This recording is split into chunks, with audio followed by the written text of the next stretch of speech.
Hi, and welcome back to the Messy Bookshelf. Today, I'm going to do my March wrap-up. So, March was a really good reading month for me. During the month of March, I started 7 books and finished 6 of them, and I'm just going to jump right in and tell you about the books that I read. So the first couple of books that I have to tell you about today are actually audiobooks that I read this month, and the first one is The Life-Changing Magic of Tidying Up. I know, very cliche, but I was actually quite surprised by this book.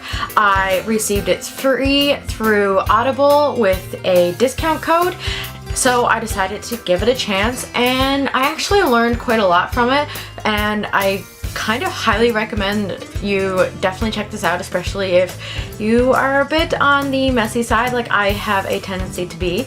I gave this book 4 out of 5 stars. Certainly there are some things that I probably won't be keeping up with after reading the book, but there are definitely some practices that I have been putting into my daily activities. The second audiobook that I finished this month is The Reptile Room by Lemony Snicket.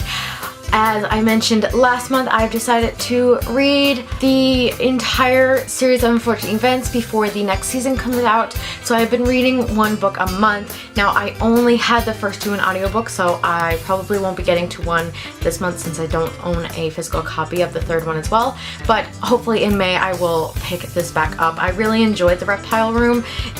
It was really enjoyable. I do kind of prefer the video version of it though for some reason. I just found myself getting a bit bored at times during this one, but I did give it a 4 out of 5 overall. And the next book that I finished was one that I was reading for school, and that is The Color Purple by Alice Walker.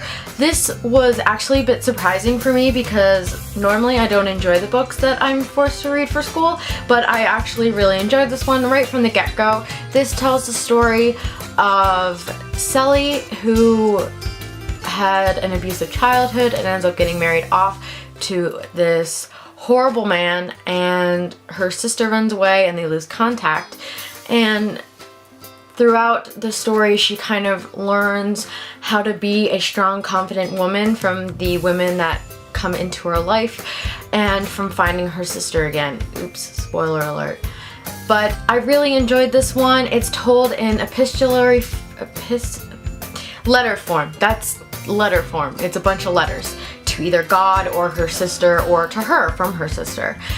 But this one was really good, and I gave this one 4 out of 5 stars. The next book that I started was Truth Witch, and I started listening to the audiobook version of this, but after getting so far into it, I decided that I wanted to put it down and wait until I could pick up a physical copy because it was really entrancing and I found that I was missing stuff by listening to it. So I want to give this a second try with a physical copy probably in May. The next book is one that you've seen on my channel already, and that is How to Be a Boss by Lily Singh. This came out on February 28th, and I have a full review video about this book and how amazing it is.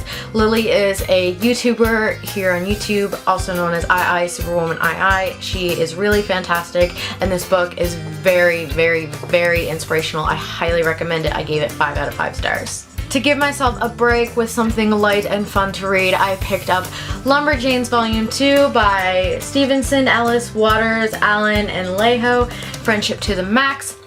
This was a lot of fun to read. I read 1 chapter or section every night before bed, and it just went by really quickly. This was a lot of fun. I probably enjoyed this one a bit more than the first one, so I'm really excited to move on with the rest of the series, and I gave this one a 4 out of 5 stars. And the last book that I finished this month was On the Other Side by Carrie Hope Fletcher. This book was absolutely fantastic. I don't know why it took me so long to get to.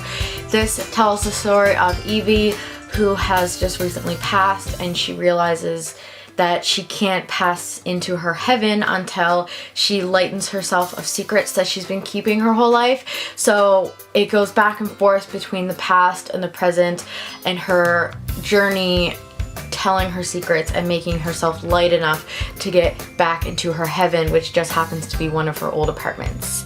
This is a love story told through the lens of Disney. It feels like a Disney movie with that charming aspect and the sing-song way that Carrie has written this book. It does have its minor flaws, so although on Goodreads it says 5, I am giving it an official 4.5 out of 5 stars, but it is fantastic. I'm so excited to continue on with Winter Snow, the little novella that she wrote to go along with this book, and I'm already planning on pre-ordering her next book, All That She Can See, because it sounds equally as delightful as this one was. If you enjoy magical realism, you will definitely enjoy this one because it is full of magic and pure innocence. So those are all the books that I read this month. Let me know down below what books you read this month. Have you read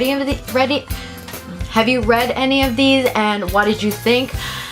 If you like this video, please give it a thumbs up, and if you haven't already, please hit that subscribe button. I will see you next time. Until then, you can check me out on Twitter and Instagram. Bye!